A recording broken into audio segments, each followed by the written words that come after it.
Boa noite. Vamos continuar o nosso estudo do Evangelho de Mateus, capítulo 12. Nós estamos no versículo 44. E hoje, especialmente, nós vamos estar tentando fazer um estudo extremamente sintonizado, extremamente feliz, porque quando passar o vídeo já vai estar adiantado aí algumas semanas, por conta do delay que acontece entre a publicação do episódio e a gravação dele. Mas hoje nós estamos na semana em que comemoramos os 8 anos de existência do grupo. Nós comemoramos no canal, publicando aqueles 3 vídeos especiais, mas a data mesmo aconteceu dia 18 de janeiro, hoje é dia 22, Então hoje estamos num clima especial, muito embora sigamos o versículo, capítulo 12, versículo 44, E nós estamos naquela passagem que é conhecida, ficou conhecida em muitas traduções, lembrando que isso é uma convenção do próprio tradutor, ele decide como distribui as passagens e o título que ele vem a dar para cada passagem, mas essa passagem ficou conhecida como a parábola da casa vazia, Em algumas publicações ela vem associada ao sinal de Jonas, Na tradução do Haroldo Dutra Dias, por exemplo, ela está dentro da passagem do sinal de Jonas.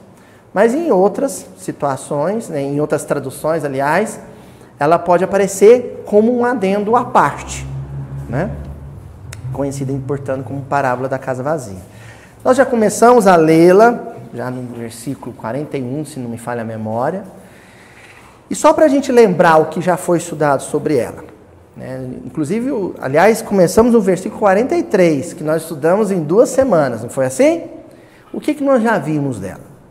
A parábola começa se referindo a um espírito impuro, perambulando por terras áridas, ou uma região árida, que ele tenta conduzir ou tomar o controle da situação junto a um homem.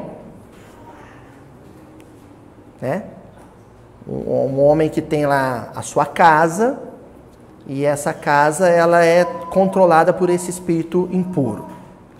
Nós não vamos contar a parábola inteira, porque foi um combinado nosso, de ir estudando versículo por versículo, e só no final reunir todos os fragmentos e formar a parábola inteira. Mas hoje, no versículo de hoje, acontece desse espírito que não encontrou pouso ou não encontrou guarida junto a este homem, ele sai perambulando por essas terras áridas, também não encontra pouso ou guarida junto aos outros homens, e aí ele resolve voltar para sua casa de origem. Vamos ver como é que é esse versículo? Então vamos lá, Então diz: voltarei para minha casa de onde saí. Após vir, encontra desocupada, varrida e adornada. Correto? Vamos ler mais uma vez o versículo? Então diz: voltarei para minha casa de onde saí. Após vir, encontra desocupada, varrida e adornada. Então, espírito impuro, perambulando por terras áridas, tenta encontrar pouso em outras casas, junto a outros homens, não conseguindo, ele resolve voltar para sua casa de origem, e aí encontra, vamos lembrar? Desocupada, varrida e adornada. Vamos ver então os conceitos que a gente já estudou. O homem é o espírito encarnado. Isso não é uma invenção minha, não é improviso meu, é simplesmente uma definição de Allan Kardec no Livro dos Espíritos, junto com os espíritos da codificação. Então, segundo a codificação, homem é o espírito encarnado, ou a alma encarnada, melhor dizendo, A alma é o espírito encarnado. Então, a alma mais o perispírito mais o corpo, e temos o homem. O espírito impuro simboliza, ao mesmo tempo que uma série de sentimentos e ideias desagradáveis, nocivas, infelizes, como o orgulho, a vaidade, a ambição, o ódio, a cólera, são os chamados espíritos impuros. mas também aqueles desencarnados, mal intencionados, que agem movidos por estes sentimentos e agem sobre esses sentimentos. Foi o que a gente mais bateu na tecla, né? Que o sentimento infeliz no coração do encarnado é que dá brecha, é que abre uma fenda, é que dá lá uma passagem, um caminho aberto, um caminho livre para que o desencarnado mal intencionado haja, interfira. Enfim, é uma passagem que fala sobre processos obsessivos, sutis ou ostensivos. E diga-se de passagem, os sutis são mais perigosos, mais nocivos. Porque aqueles que são ostensivos, que são evidentes, porque são ostensivos e evidentes, toma-se cuidados clínicos, médicos, providências, né, junto àquela pessoa que anda, por exemplo, nua pela rua, que atenta contra a própria vida, se encaminha para uma clínica psiquiátrica, para uma casa de repouso, a família acolhe, tem cuidados, não é assim? Só que os processos de obsessão sutis, eles são mais perigosos, porque justamente por serem sutis, eles passam desapercebidos pela sociedade. E muitas vezes, as pessoas, nos processos obsessivos sutis, elas assumem cargos de importância junto à casa espírita, junto à empresa onde eu trabalho, junto aos órgãos públicos, junto às instituições públicas, políticas, administrativas, militares, policiais. Enfim, muitas vezes instituições venerandas passam a estar sob a liderança e o controle de alguém que está vivendo um processo de obsessão sutil. E pior, quando é mais que alguém, é quando é uma coletividade. Às vezes um grupo religioso inteiro está sob um processo de obsessão sutil. Entenderam? Por que é importante estudar essa passagem, estudar esse tema à luz do Evangelho? Porque é muito sutil. Você começa defendendo pontos de vista complicados, crente de que eles são os mais certos do mundo. A convicção é um problema. Quando a convicção está associada aos interesses, aos princípios universais do Evangelho, ela é o que faz o edifício da fé permanecer íntegro. Mas quando ela está associada a perspectivas, pontos de vista individuais, particulares, ela se torna problemática. Luiz, qual que é a diferença? A diferença é assim. Eu tenho convicção de que o meu semelhante, quando ele me agride, ele deve receber o perdão e a misericórdia do meu coração. Isso é um ponto de vista, pessoal? Não. Isso é um princípio universal trazido por Jesus através do Evangelho. Agora, eu acho que a lâmpada do centro espírita não deve ser vermelha, não. Aquela lâmpadazinha da cama de paz, ela deve ser azul. E o Tonzinho acha que ela deve ser verde. E a Elaine acha que ela deve ser amarelada. O que está em jogo é um princípio universal de harmonização entre os corações? Não. São pontos de vista. E quando eu defendo um ponto de vista como ideia fixa e sem medir os atos, as palavras, a força dos meus atos, a força das minhas palavras, sem me preocupar se eu vou ferir, magoar ou ofender, isso é evidentemente um sinal claro de que eu estou sob um processo de obsessão sutil. Se eu começar a rasgar a roupa e comer terra, é um processo de obsessão ostensivo, deflagrado, evidente. Mas se eu defendo esses princípios e aparentemente sou um homem ou uma mulher normal, eu posso estar sob a influência infeliz de uma falange infeliz, sofredora, perseguidora do bem e me achando um defensor de um grande ponto de vista. Dica do André Luiz. O que caracteriza processos obsessivos? Primeira coisa, ideia fixa. Quando alguém só fala de um mesmo assunto, de um mesmo tema, de um mesmo assunto, só pensa naquilo, não dorme pensando naquilo, não come pensando naquilo, quando qualquer rodinha que aquela pessoa senta e conversa, o assunto é só aquele, nós temos ali um processo obsessivo sutil. Claro. Ó, gente, se a doutrina espírita virar meu assunto de toda hora, em todo lugar, até com quem não é espírita, é um processo obsessivo sutil. Porque aí me torna inconveniente. Eu encontro com um amigo evangélico, numa festa do serviço, ele aproxima de mim, eu viro para ele e começo a falar de mediunidade. Tentando convencê-lo a acreditar em mediunidade, em comunicação dos espíritos. Nitidamente, eu sou espírita, defendo os princípios espíritas, mas não estou no meu juízo perfeito. E quando a gente não está no nosso eixo de equilíbrio, a gente é fantoche nas mãos de desencarnados mal intencionados. Tá aí, tá claro? Vamos ler, começar a estudar esse versículo? Primeira coisa que eu quero destacar nele, minha casa. Olha só. Voltarei para a minha casa. Jesus dando voz para o personagem dele, o espírito impuro.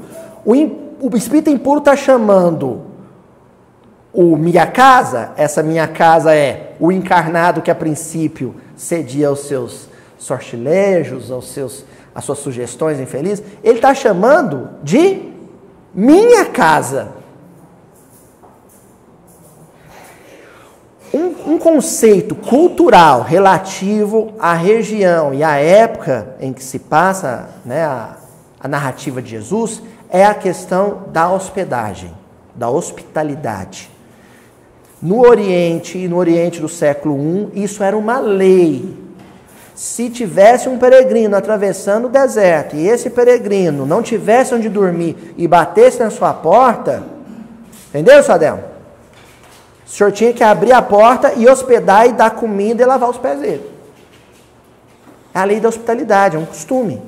Hoje, se você for no deserto, no Oriente Médio, estiver atravessando o deserto, se você encontrar com um beduíno, ele vai te oferecer pouso, alimento, banho para os pés, na tenda dele. E vai ficar profundamente ofendido se você não aceitar.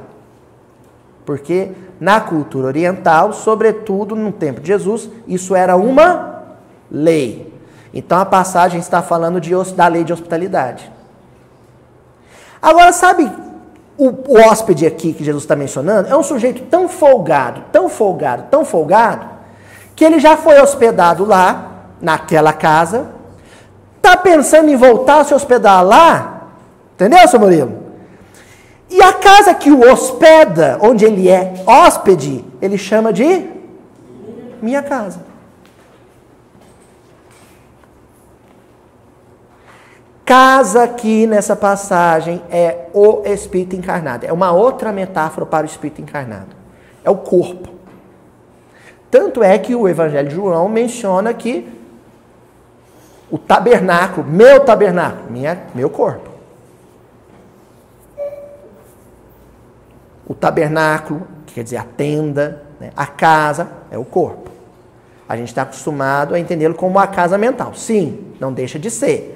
Mas enquanto a gente está encarnado, a gente está no corpo físico.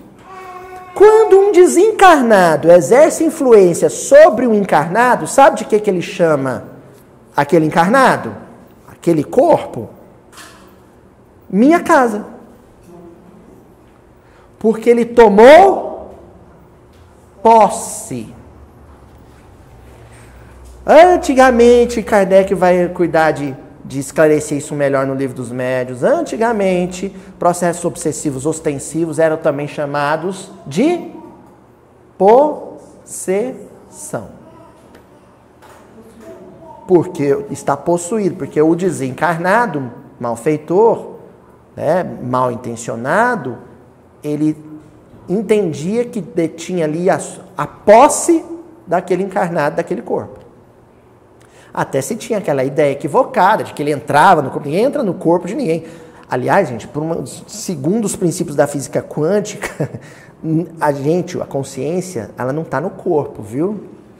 A gente fica imaginando aquela ideia viu, Vitor, do desenho japonês, do robô, que a gente está na cabeça controlando. Não é assim. Nós não estamos, porque a consciência, ela não está em lugar nenhum, está em todos.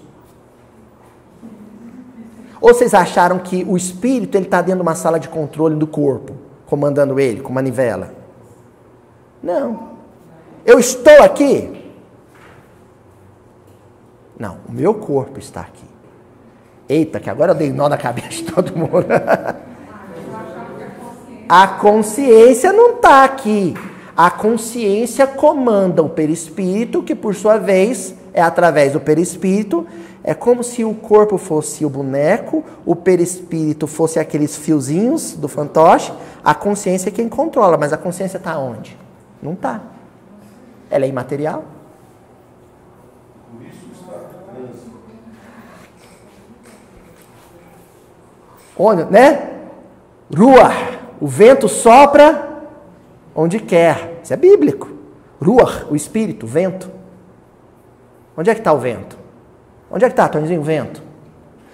Quando o povo hebreu usa a metáfora ruach, vento, para representar a consciência, o espírito imortal, é porque o vento está onde? Onde é que está o vento? A consciência. Mas como essa consciência, quando encarnada, vê, toca, cheira por este corpo, ela tem a impressão sensorial de que ela está em algum lugar, mas não está. Você fechar o olho, você está na sua casa. Lembra da música? Aí que emancipa bem, né? Porque aí você consegue a emancipação do perispírito, embora ele permaneça ligado por liames. E aí onde estiver o perispírito, lá a consciência sente que está. Porque aí ela está vendo, ouvindo, falando pelo perispírito.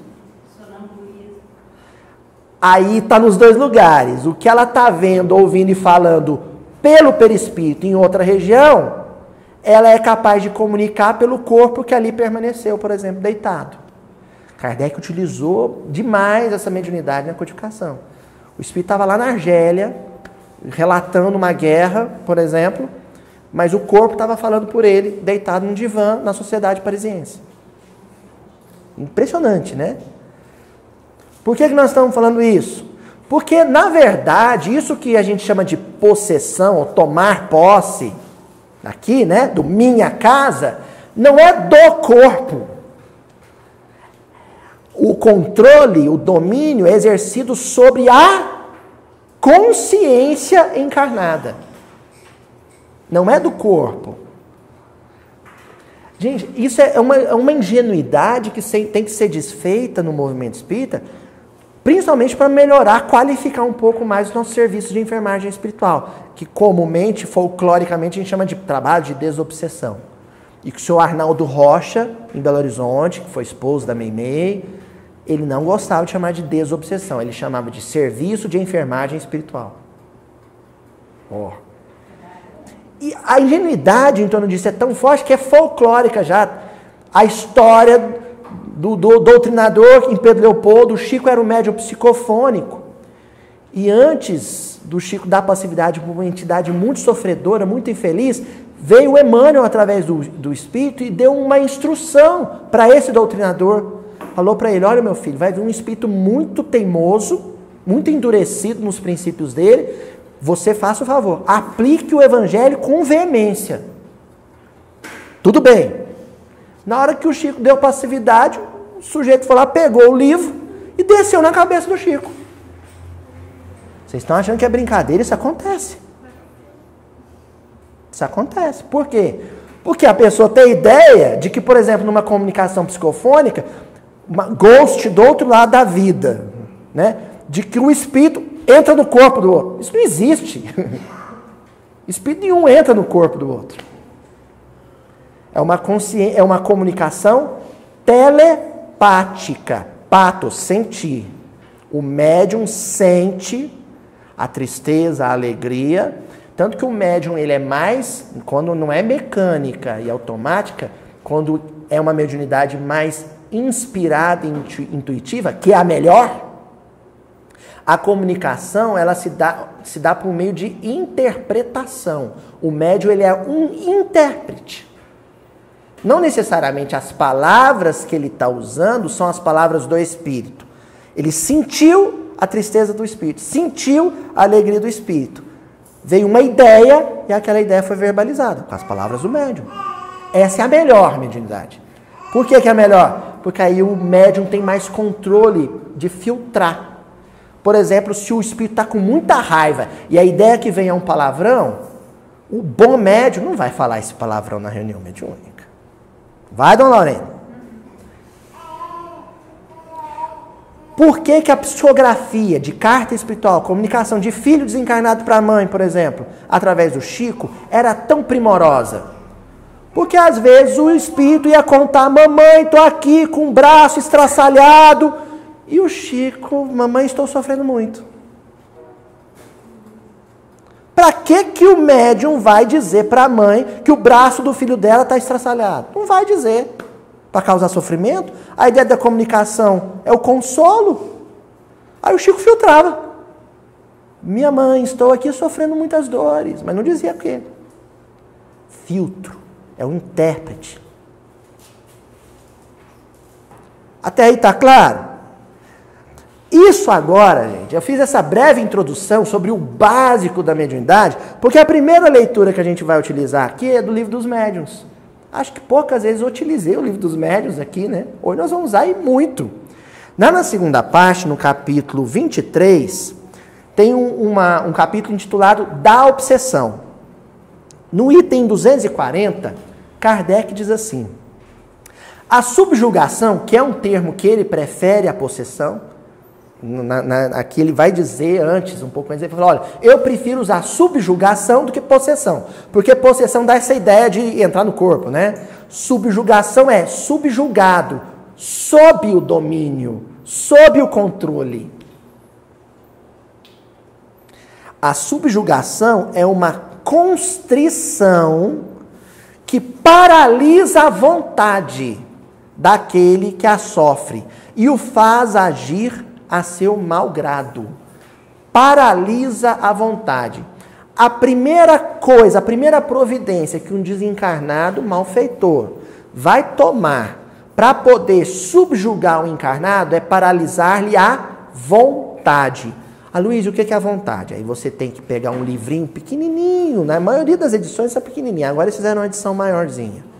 Mas a clássica, ele era pequenininho quando ele foi lançado, chamado Pensamento e Vida, de Emmanuel. Esse livro é um monumento.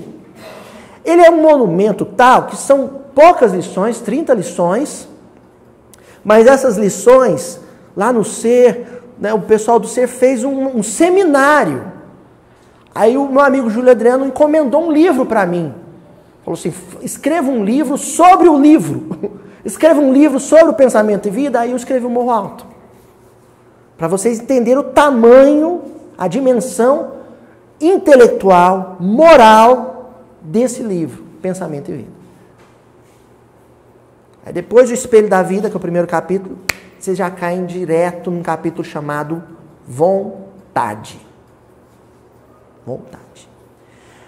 A vontade, segundo Emmanuel, é a gerente de todas as forças psíquicas. Aí é aquela regra, se você controla o chefe, você controla a empresa. Não é assim?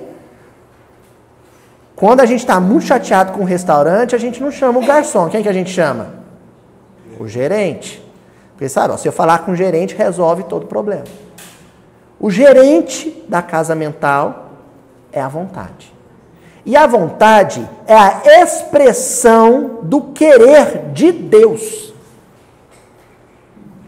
Ah, porque tem a vontade de Deus e a minha vontade? Não. Tem o querer de Deus e o meu querer. O querer de Deus chama vontade. O meu querer é desejo. Entenderam a separação? O meu querer é capricho. O querer de Deus é um padrão, é um parâmetro de existência que vale em todo o universo. Porque, gente, não tem lei de Deus da Terra, lei de Deus de Marte, lei de Deus de Júpiter. A lei de Deus, ela tem um caráter universal. O que Deus quer se manifesta por meio da consciência em toda a criatura. E esse querer manifestado por meio da consciência tem um nome: vontade.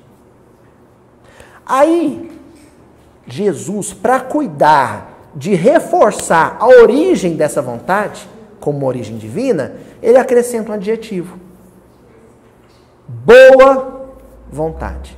Para não ter confusão. Se a vontade é de Deus, e se é de Deus, é bom. O malfeitor infeliz, ele vai cuidar de cortar o fio. Já viram? Assaltante vai lá e corta o fio do telefone. Corta o fio, né? Da antena de internet. Corta para isolar o sujeito da comunicação. Com quem? Com Deus. Essa é a intenção. Se anula, isola o fio de comunicação com Deus, anula ele, pronto. Agora ele, aquele encarnado, ele não está mais sob o jugo de Deus, sob a vontade de Deus. Ele está subordinado ao meu querer.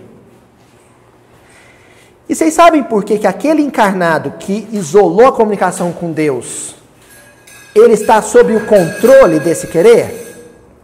Porque ele quer a mesma coisa. Aí fica fácil. Eu quero que ele beba. Ele vai beber. Aí eu isolo a comunicação com qualquer benfeitor que queira falar: meu filho, não bebe. Não beba. Vai ser fácil cortar essa comunicação com os benfeitores. Sabe por quê? Porque aquele encarnado também quer beber. Já ouviram aquela expressão assim, Andresa? Juntou a fome com a vontade de comer? O desencarnado tem a fome, o outro tem a vontade de comer. Pronto. Aí continua Kardec. Numa palavra, o paciente fica sob um verdadeiro jugo, fardo, peso. E é interessante que Kardec chama o encarnado sob influência de paciente. Sabe por que ele usou esse termo? Porque não é paciente no sentido de paciência, é paciente no sentido de passividade, completamente passivo ao processo. Ele perdeu, porque com o tempo, esse jugo vai pesando. Sabe o que acontece com o tempo? Ele perde as forças para lutar, para resistir, para dar combate. Ele vai ficando cada vez mais frágil. Então, o processo de subjugação ele vai ficando mais ostensivo. Até, né, de sutil, começa sutil. Por isso que a gente tem que tomar cuidado com a fase do sutil. Porque na fase do sutil ainda dá para fazer alguma coisa. Ainda dá para tentar restabelecer a conexão com o alto, com a luz.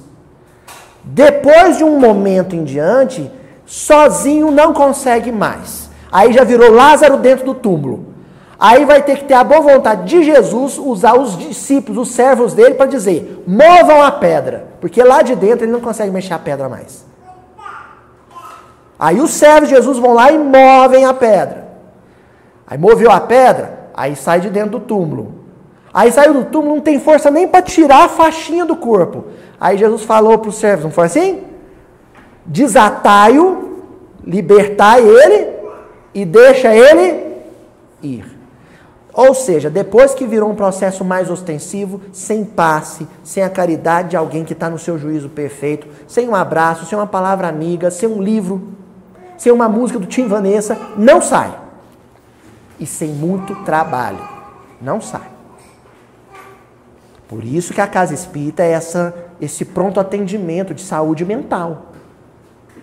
Porque a gente está aqui o tempo inteiro esperando gente que não dá conta mais de sair desse processo sozinho. Ó, gente, não é fácil publicar esse vídeo toda semana, não. E não é para enaltecer quem faz. É para dizer a urgência dele.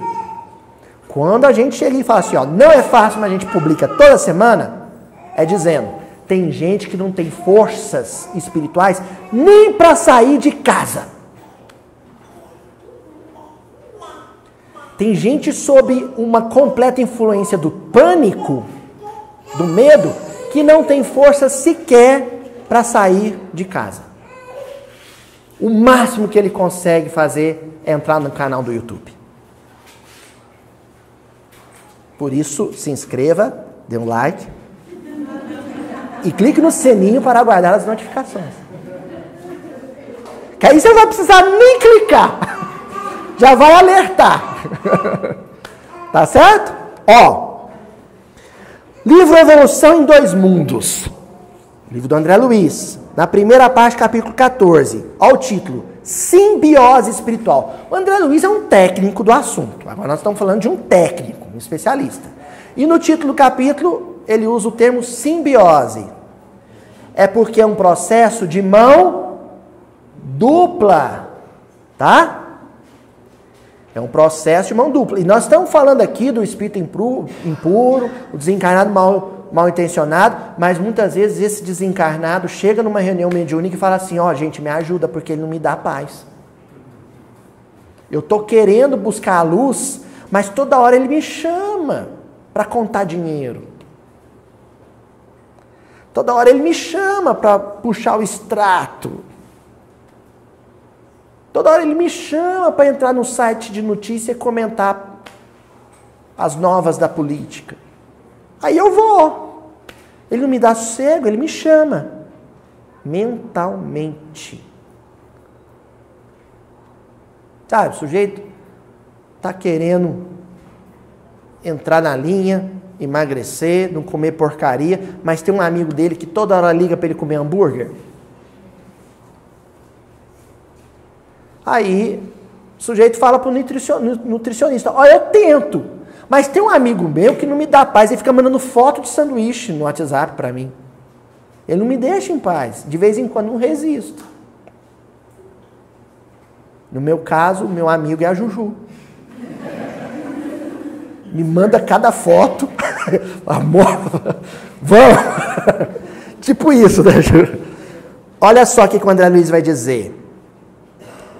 Justo assim registrar que a simbiose espiritual permanece entre os homens desde as eras mais remotas.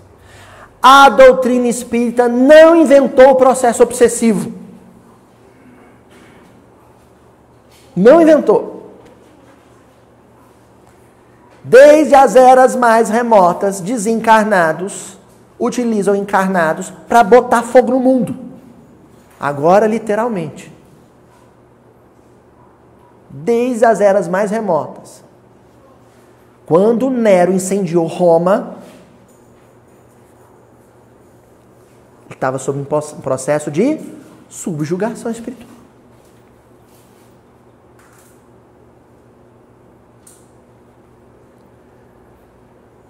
Em multifários processos de mediunismo consciente ou inconsciente. Multifários processos de mediunismo consciente e inconsciente. Então, na casa espírita, por exemplo, você tem aquele médium que visivelmente está sob a influência de espíritos mal intencionados. E ele toma decisões infelizes e fala, ó, o meu mentor, o meu instrutor... Gente, isso aí, se te rolar isso, já fica com o pé atrás. Esse negócio de usar a espiritualidade para prevalecer a sua vontade, isso aí é complicado, hein? Porque o meu mentor está dizendo aqui que a cor da parede tem que ser branca. Vocês acham que os benfeitores estão preocupados com isso? Vocês acham que um benfeitor, ele está preocupado? com isso. Ó, gente, contar um negócio para vocês. A gente vai em trabalho de reunião mediúnica, de cura. Esses dias eu fui com a Juju. A gente foi, ficamos tão felizes. Mas depois eu fiquei pensando, gente, os espíritos, eles ajudam a gente a tratar nossa saúde física, mas eles não estão tão preocupados com ela como a gente está, não. Sabe por quê? Como eles já estão desencarnados, eles têm consciência de uma coisa que a gente às vezes não tem. De que cedo ou tarde, hoje ou amanhã, todos nós iremos desencarnar. Então os espíritos curam a gente, numa reunião de cura, eles não dizem na lata, às vezes dizem. Às vezes dizem. Às vezes não. Mas basicamente, subliminarmente, o que está sendo ali, está implícito ali é: ó, meu filho, eu estou te curando hoje, mas você vai morrer depois, viu? Eu estou adiando o seu desencarne. E Jesus, que não era brincadeira, ainda acrescentou para os leprosos assim: vá e não peques mais, para que coisa pior não te suceda. Para que coisa pior não te suceda. Porque na lógica dos espíritos, na lógica dos desencarnados, a enfermidade física é uma bênção. Essa aversão que a gente tem à doença, os espíritos não têm. O olhar é outro.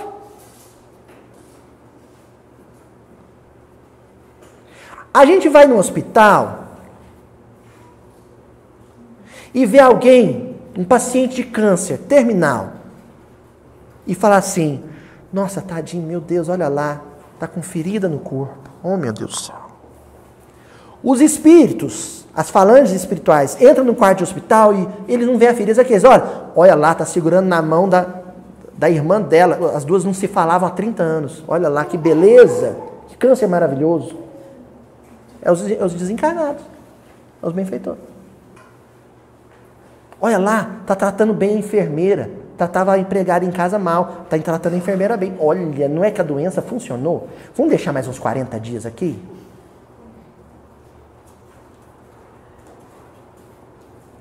É por isso que o povo começa a estudar a doutrina espírita. Tem gente que afasta, esse povo é louco, né?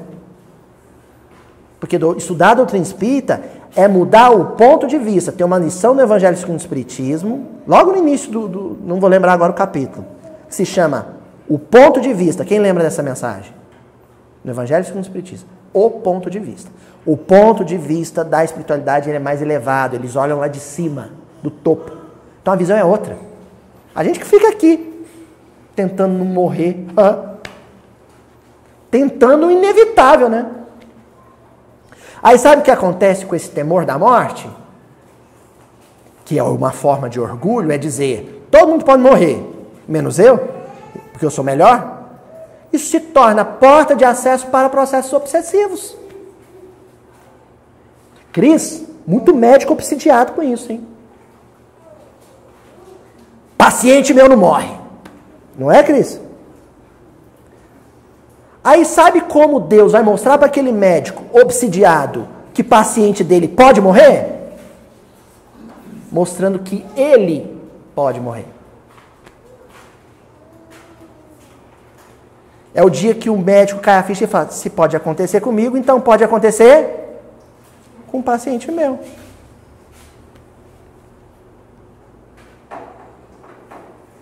Olha como é que é o processo de desobsessão promovido por Deus. O nosso é assim, a gente põe um forro branco na mesa, um copinho d'água, senta em volta da mesa, faz... É assim que nós promovemos o processo de desobsessão. Deus promove um acidente de carro.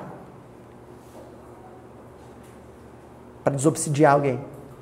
Para libertar alguém do jugo de uma falange de desencarnados mal intencionados. Aloísio, e como é que Deus desobsidia o desencarnado? E como é que Deus faz para que aquele desencarnado, obcecado com a perseguição e com controle sobre encarnados, para que ele se liberte dessa ideia fixa?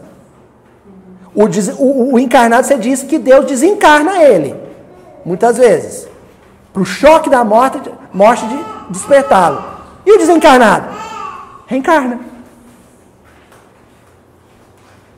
Está aprontando todas. Esse espírito não pode ficar solto. Ele está botando fogo no mundo. Como é que Deus resolve o problema? Arruma uma mãe para ele. Uma mãe que o queira. Uma heroína. Uma missionária de Maria. Que o aceite. Ali já vem um baque. Nossa, alguém me quis. Eu achei que todo mundo me odiava. Essa me quis. Aquilo já é um impacto. Aí passando para o outro lado, já vem um segundo impacto. Olha, eu judiava dos encarnados. Esse negócio de estar encarnado não é fácil, não.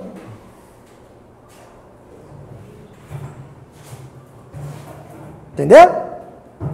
Inverte o jogo. Deus comanda o mundo. Deus controla o mundo. Não é o Trump. Não é. Não, viu? Não é o cara lá da China, da Indonésia. Não é o Lula nem o Bolsonaro. Sabe quem controla o mundo? Quem governa ele? Deus. Porque só Deus tem o controle absoluto de quem encarna e quem desencarna. Mas e suicídio? Só acontece se Deus permitir. Se Deus não quiser, a corda arrebenta.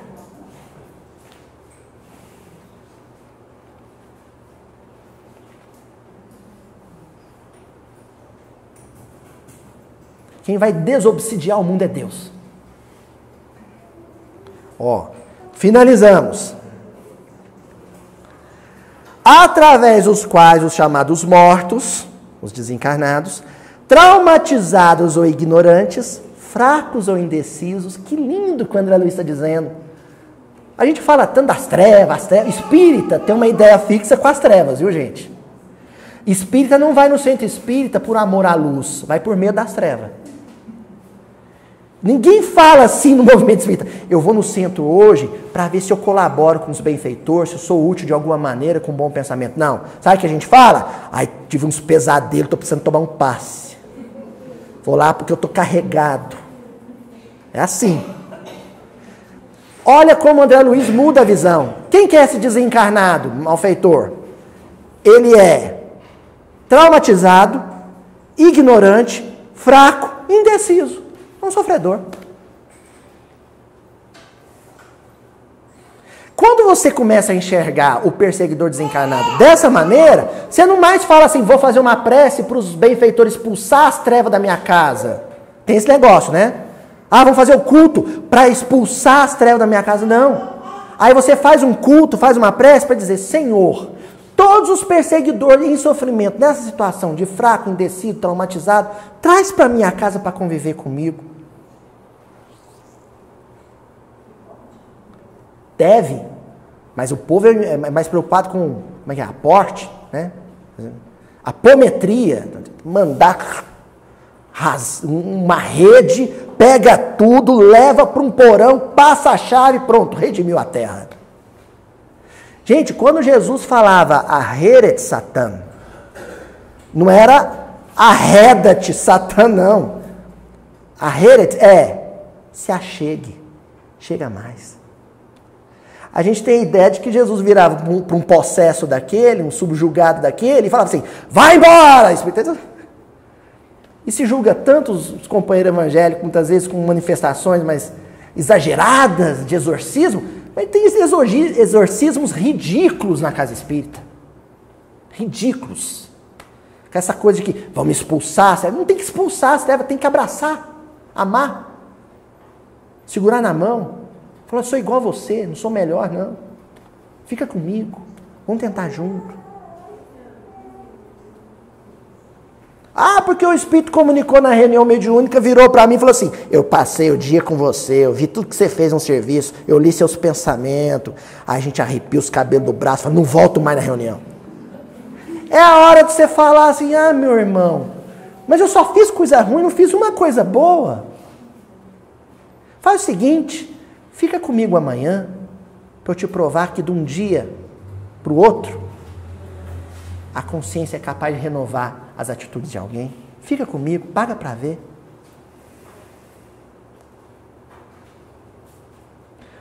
Isso acaba com a dicotomia, sabe? O maniqueísmo, tinha um filósofo na Pérsia, antigo Mani, aí tinha lá 2 deuses, Ariel e Calimã, se não me falha a memória, né?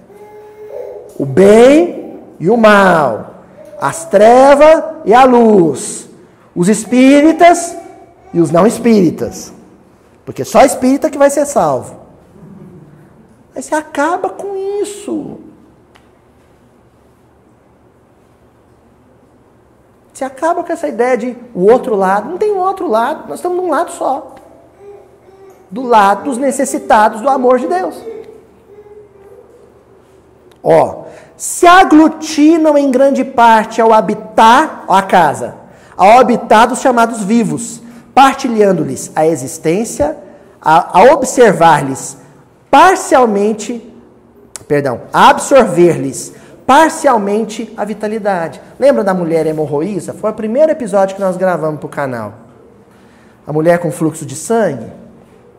Tem gente que tem o coração sangrando, a alma sangrando, perdendo vitalidade,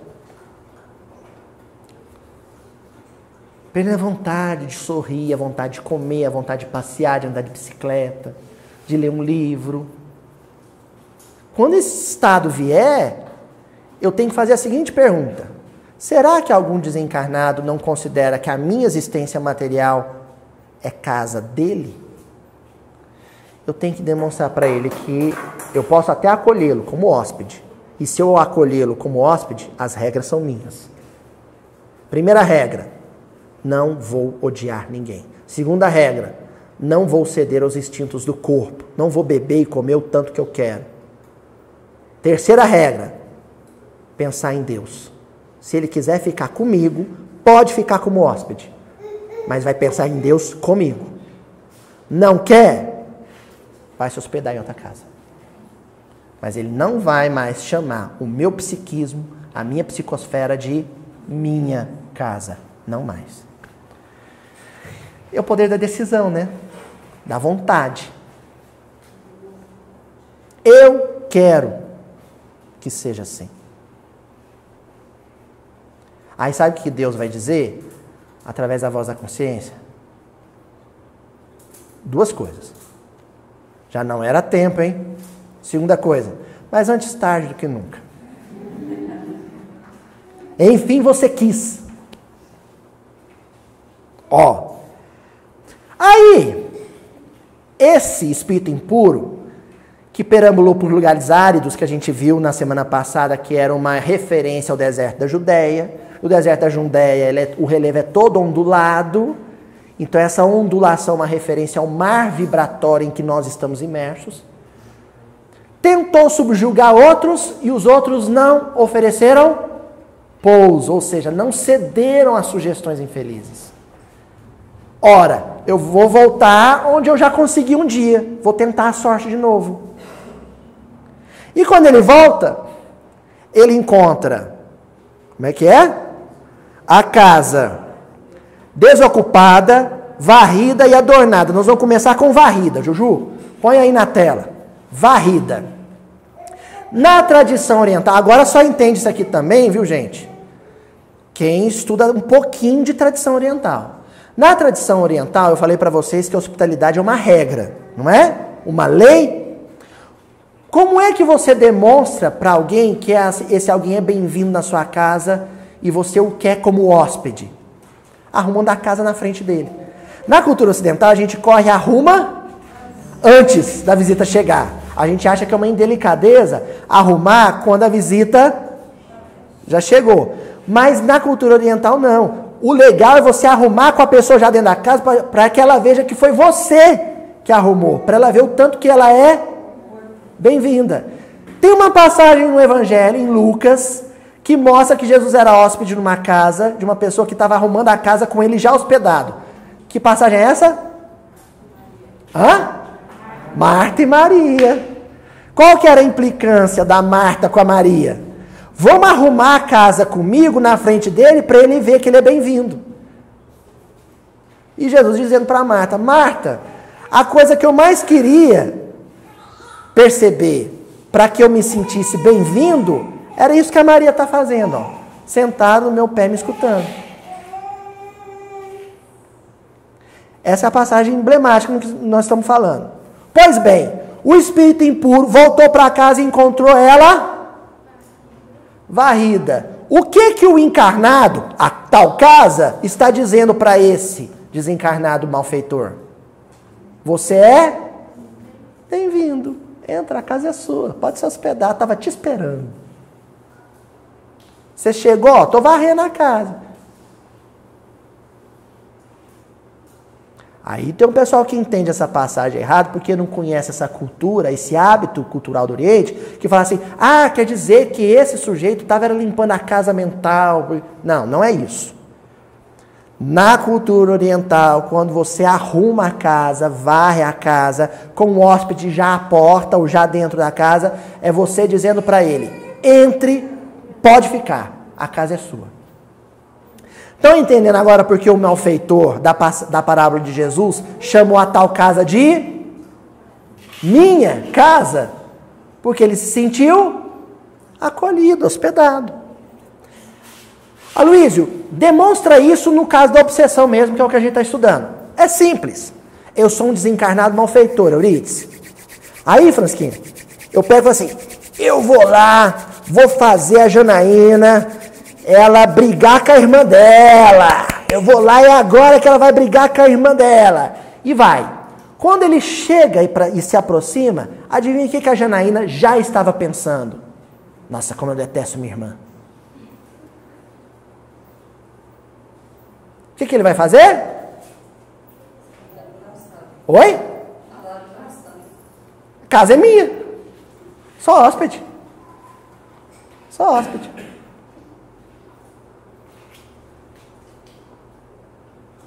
É isso. Aí eu achei uma liçãozinha, lá no Seara dos Médiuns. Vocês estão percebendo que eu estou trazendo hoje livro dos médiuns, Seara dos Médiuns. Semana passada eu trouxe mecanismos da mediunidade. É porque aqui está cheio de tarefeiro, de reunião mediúnica e trabalho de desobsessão? Não. É porque todos nós somos médiuns em tempo integral. E educação mediúnica é uma coisa que a gente tem que ter, não é para dar passe na cama de passe, não. É para conviver bem em família. Para não brigar com a irmã.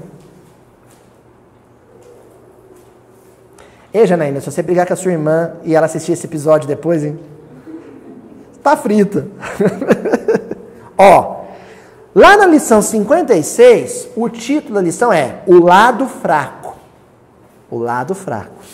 E o Emmanuel começa a lição dizendo assim, ninguém existe no mundo invulnerável ao erro. Rapaz, que paulada que esse Emmanuel está dando aqui. Por causa desse ninguém.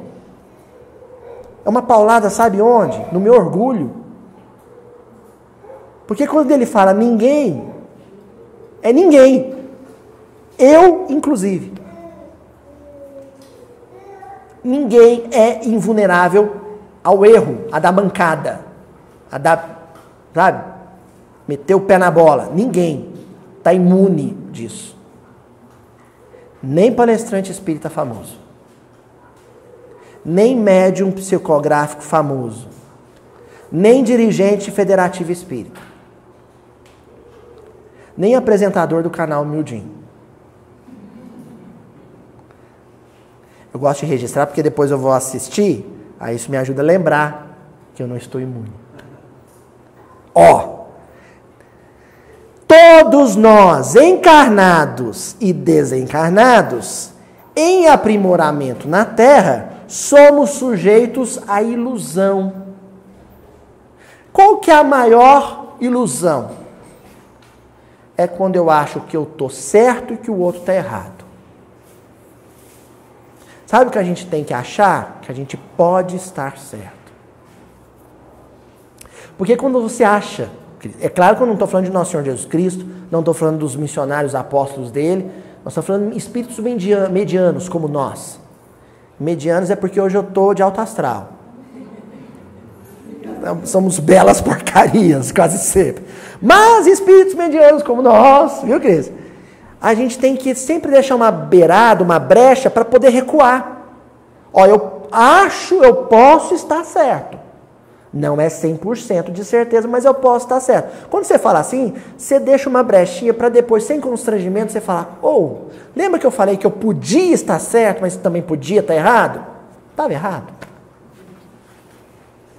É mais fácil fazer isso depois, do que quando você fala assim, eu tenho certeza que eu estou certo. Depois voltar atrás se torna um martírio. Voltar atrás, depois retroceder nisso, depois é um constrangimento. Em várias circunstâncias, enganamo-nos todos à ilusão.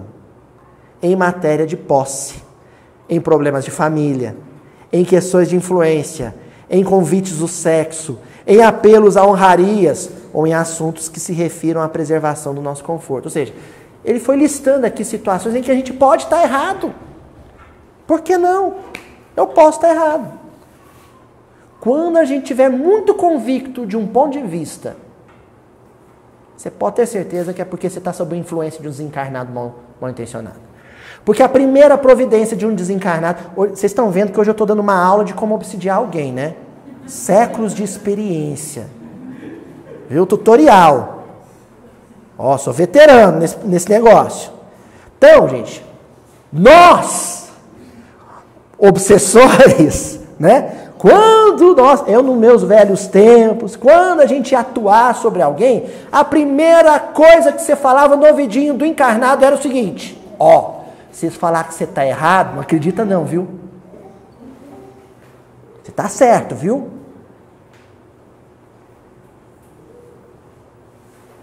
Aloísio, mas e se você estiver certo?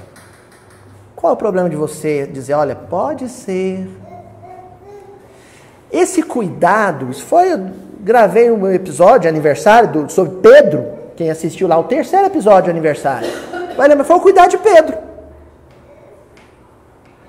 Olha só, um concílio em Antioquia, Paulo e Tiago, através dos representantes, se digladiando, eles pedem para Pedro dar o voto de Minerva, o veredito. Pedro falou assim, se Paulo está errado, eu não sei.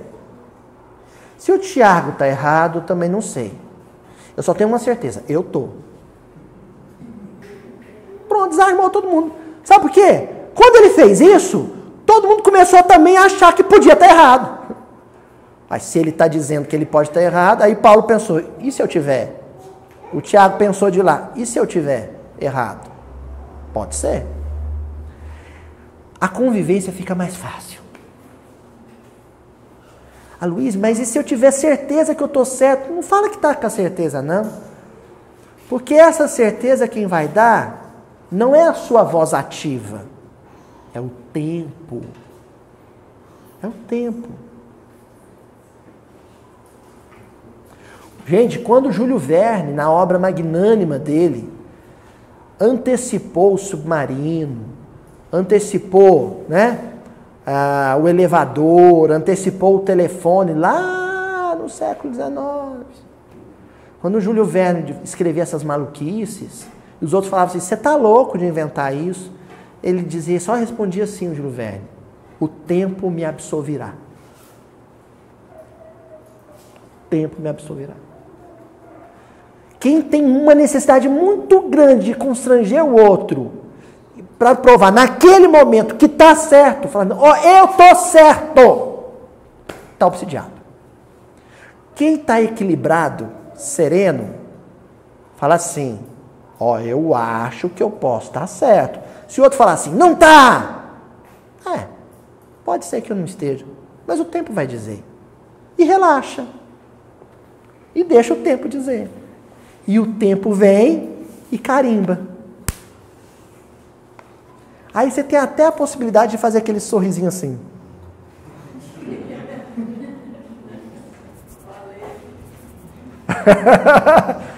Não é? Você tem até essa possibilidade. Depois que encontrou a casa varrida, ou seja, encontrou um meio propício a acolher, por exemplo, essa certeza truculenta, essa convicção rústica, agressiva, própria dos obsidiados, aí o espírito também encontrou a casa desocupada. Aí tem um problema de tradução aí. A gente tem que tomar cuidado. Porque o pessoal entende que o desocupado mencionado no versículo é a casa vazia. Não é. O desocupado aí, o termo grego e a origem dele possivelmente, né, em aramaico, Jesus falava o aramaico, é uma casa que não serve, uma casa que não realiza, uma casa onde não se trabalha, produz.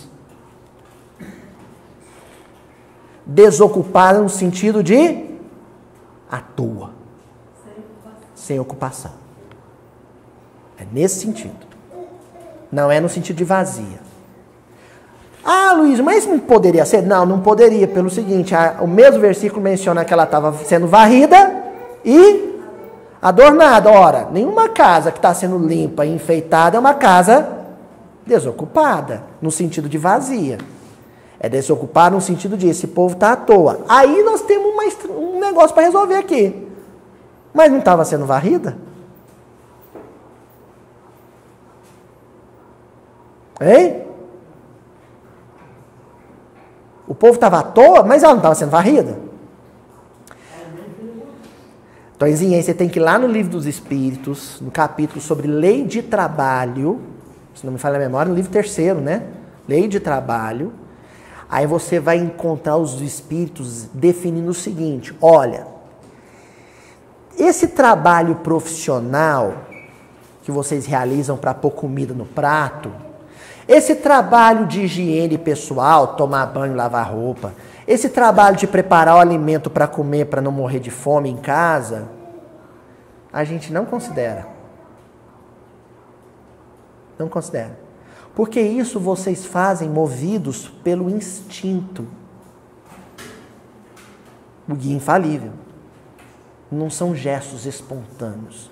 O único trabalho que é o capaz de redimir a alma, corrigir rotas espirituais e desobsidiar em processo de subjugação é o trabalho espontâneo, autêntico de serviço ao semelhante e à humanidade.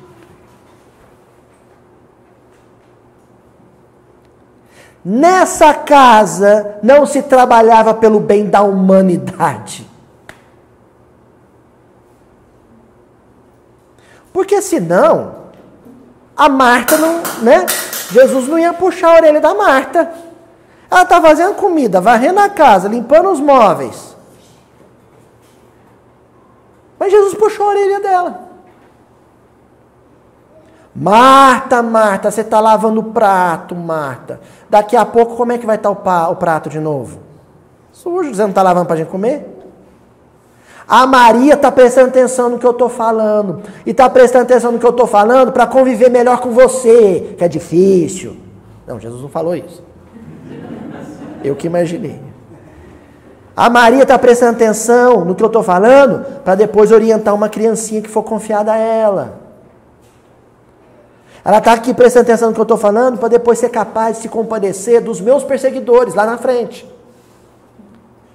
E você só vai saber fazer uma coisa: lavar prato. Que mesquinhez! Alguém que só sabe trabalhar para ganhar dinheiro, só sabe passar roupa, lavar roupa e lavar prato. Que vida medíocre! É um candidato à obsessão. Por isso que nós temos excelentes profissionais com um currículo Lattes cheio e completamente obsidiados. Pessoas que se destacam na sua profissão, obsidiados.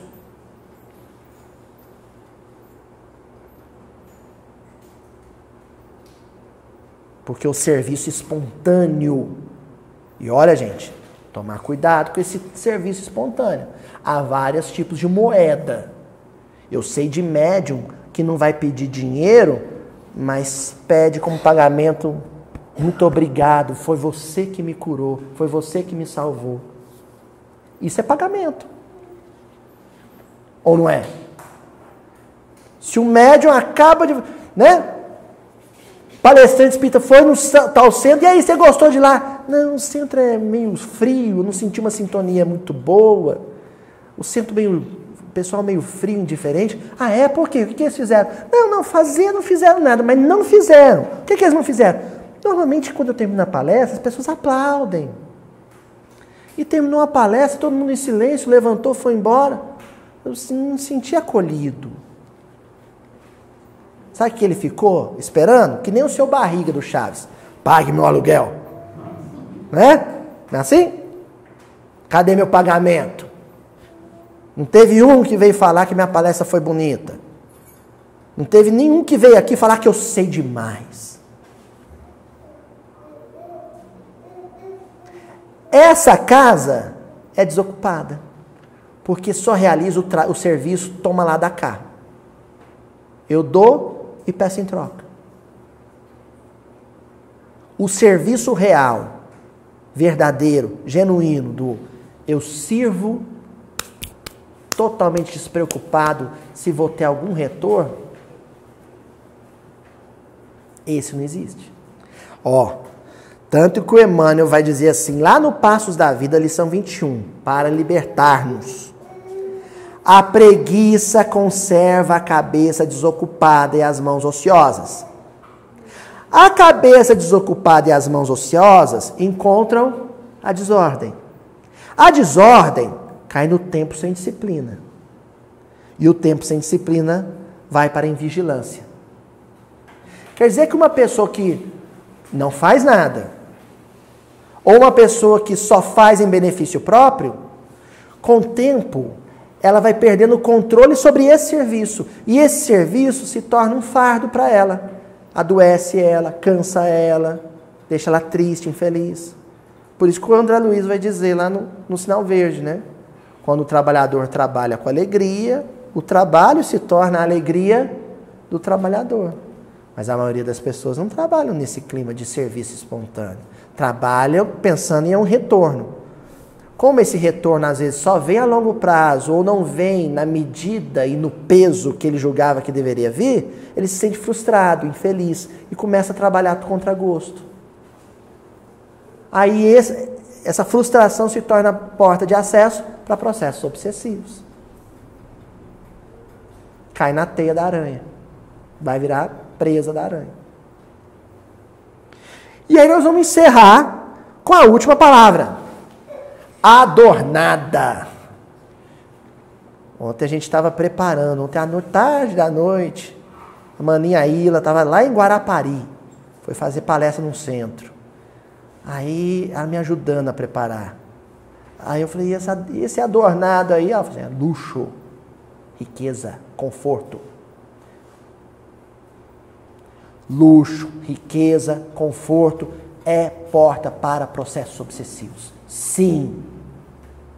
Aí eu tô até vendo a turma me mandando inbox, alguns haters, dizendo assim, o Aloysio não gosta de rico, não gosta de patrão, não gosta de empresário. Pelo amor de Deus. Vocês não sabem o quanto que eu torci para ganhar na Mega Sena da virada. Mentira, não joguei. Mas quase.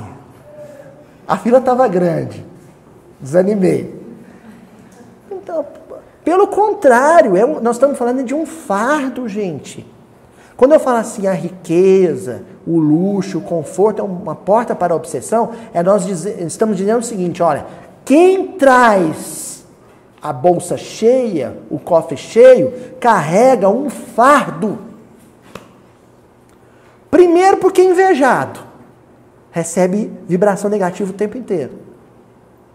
Se for patrão, às vezes tem que puxar a orelha. O que o empregado sente pelo patrão quando o patrão puxa a orelha? Odeia ele. E terceiro, e a parte mais difícil, a falta de medida, de temperança. Como assim a falta de medida, de temperança? Olha, gente, quando você tem um limite, quando o recurso é regrado, você nem precisa se controlar. Sabe quem te controla? O banco. A operadora do cartão de crédito. Tem limite? Quando você tenta se exceder, você passa vergonha. Senhor, deu o serviço não autorizado para o seu cartão. Ah, esse cartão eu tinha um outro lá em casa. Quando você tenta se exceder, mas você não tem cash, a própria circunstância te controla, te barra, te limita. Mas quando você tem muito, tem que ter autocontrole. É você que vai pôr o limite. É você que vai dizer, não, eu posso comprar isso, mas isso é um exagero. Não há necessidade disso. Isso vai sobrar para mim. Se sobrar para mim, vai estar faltando para alguém. Isso é muito difícil, gente. Quem consegue manter o equilíbrio, o juízo, a sintonia com o alto, tendo muito dinheiro, é um herói. Nós tivemos um exemplo aqui, ó. Frederico Peiró. Quem vem em Uberaba vai num bairro chamado Peirópolis, lá dos dinossauros. Frederico Peiró trouxe a obra kardeciana para a nossa região, da Espanha ele trouxe. Foi ele que presenteou Mariano da Cunha Júnior com a obra básica. E o Mariano, por sua vez, presenteou Eurípides Barçanufo. Frederico Peiró era dono de uma caieira, de uma fazenda chamada Paineiras. Esse homem tinha uma fortuna. E ele gerava emprego. Ele era caridoso, generoso com os funcionários. Foi um benfeitor da região. Um servo de Jesus, que servia a Jesus através do recurso monetário. Mas isso é muito difícil. Então, o companheiro lá de Ituverava mandou uma mensagem para mim, essa semana, falou, estou preparando um estudo aí sobre a passagem que Jesus fala que é mais fácil um rico, né, um cabelo passar no fundo da agulha do que um rico entrar no reino dos céus. Primeiro, é isso mesmo que ele está dizendo? Eu falei, é isso mesmo que ele está dizendo. É difícil mesmo.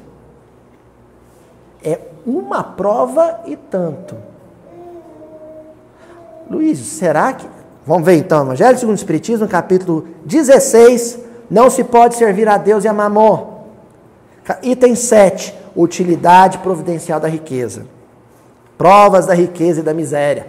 Olha, provas da riqueza e da miséria, são provas diferentes. Qual que é a pior? A da riqueza. Olha só. Sem dúvida, pelos arrastamentos aqui da causa, pelas tentações que gera e pela fascinação que exerce, a riqueza constitui uma prova muito arriscada.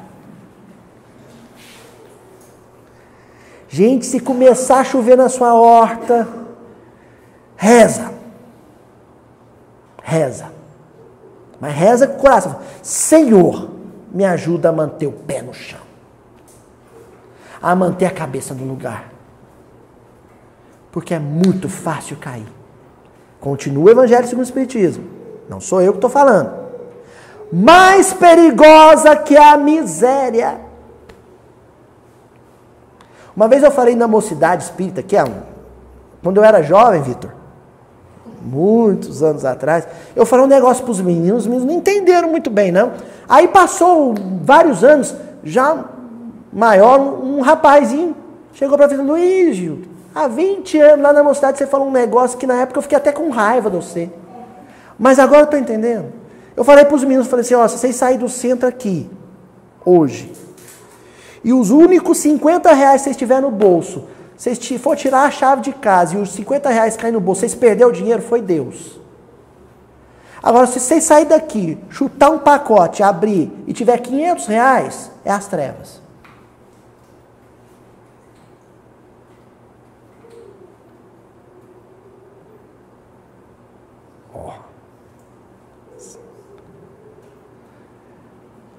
A riqueza constitui uma prova muito arriscada, mais perigosa que a miséria. É o supremo excitante do orgulho, do egoísmo e da vida sensual. Vida sensual, a gente já imagina o sujeito, né? A vida ligada à sexualidade. Não, sensual vem de sensação. Comer bem, vestir bem, morar bem, enfeitar a casa. trocar o carro, viajar. Isso é vida sensual. Eu faço isso. Todo mundo aqui faz. Mas isso é vida sensual, isso é um perigo. É um perigo. Gente, cheesecake de framboesa é um perigo. Quem que come um pedaço e fala, estou satisfeito? Quem? Me fala. Hoje vocês vão conhecer o bolo da minha irmã. Minha irmã é um agente das trevas, para todos os gordos. Ela é uma missionária das sombras, na vida dos gordos, porque minha irmã faz o bolo mais gostoso que eu conheço. Hoje, depois humildinho, viu, o pessoal da internet, infelizmente não tem bolo virtual. Viu? Nós vamos ter que comer um bolinho, isso é um perigo, porque você come um pedaço, você quer 2, quer 3, quer 4, isso é vida sensual. Você compra um carro, viu, João? Você quer 2, você quer 3, mas a garagem é só para 2. Então vou me contentar com 2 carros? Não! Eu troco de carro e arrumo de casa e arrumo uma casa que caiba 3 carros. É o que a gente quer.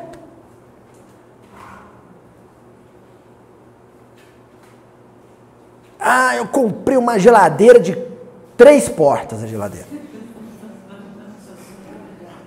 Ninguém pensa, eu não posso ter ela porque ela não vai caber na minha cozinha. Não, estou precisando trocar de apartamento. Porque agora a vida está melhorando, preciso de um apartamento maior. É assim que a gente pensa. Aí os filhos casam, fica lá, aquele apartamentozão, você sozinho lá. E aí? Aquele casão, aquela mansão, mora 2. Ali, ó, pegar aqui já uma Caçoalva, vocês vão pegar um bairro de periferia aqui, em Uberaba, vocês vão achar um barraco onde mora 8. Estão entendendo por que a prova é mais difícil? Finalizando, o Evangelho segundo o Espiritismo. É o laço mais forte que prende o homem à terra e lhe desvia do céu.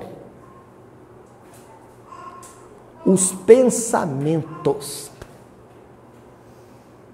Olha. Gente, sabe o que os Espíritos estão falando aqui? O problema da riqueza não é você ter.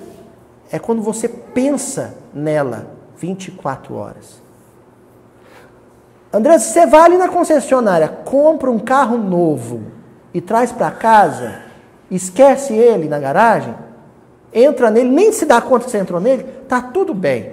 O problema é quando você compra e fica pensando, nossa, se eu comprei aquele carro, nossa, se eu comprei aquele carro. E quando surge, porque as concessionárias também judiam, né?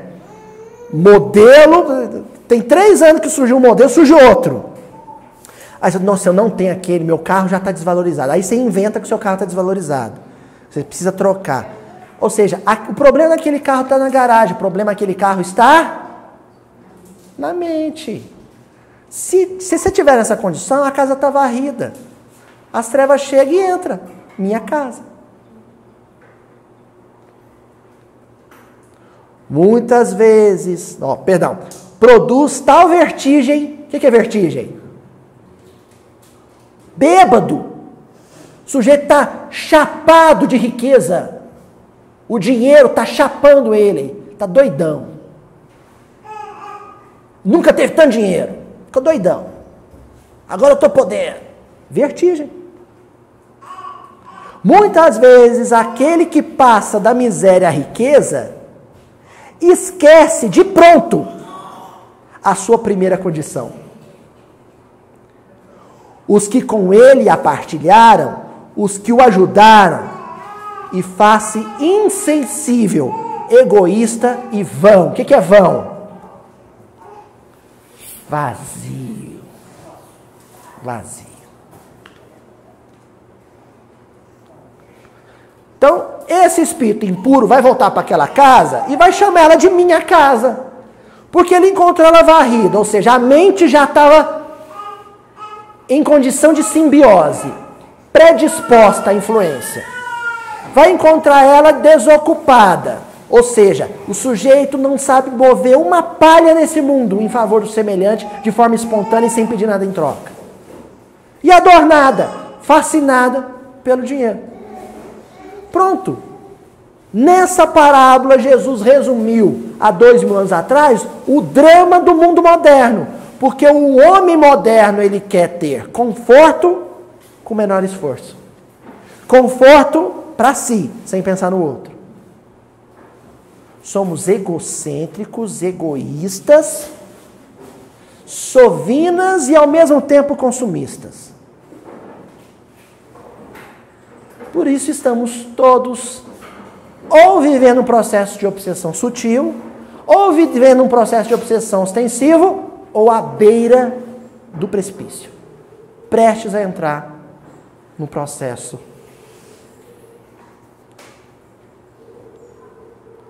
obsessivo. Encerramos então com a recomendação bíblica.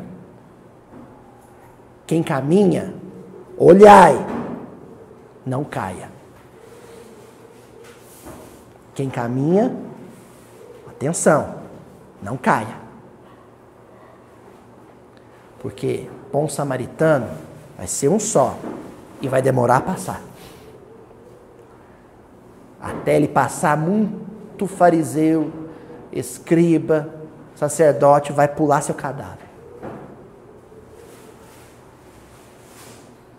Vigilância. Com a vida simples e com as mãos ocupadas a serviço de nosso Senhor Jesus Cristo. Até a semana que vem. Olha essa frase de Paulo de Tarso numa epístola, que coisa linda. Ele fala assim: porque de vós, ó amados, esperamos coisa melhor. Acho lindo isso, porque ele não fala assim, esperamos a perfeição. Ele fala assim, esperamos coisa melhor. Alguma coisa melhor. Um sinal de vida interior.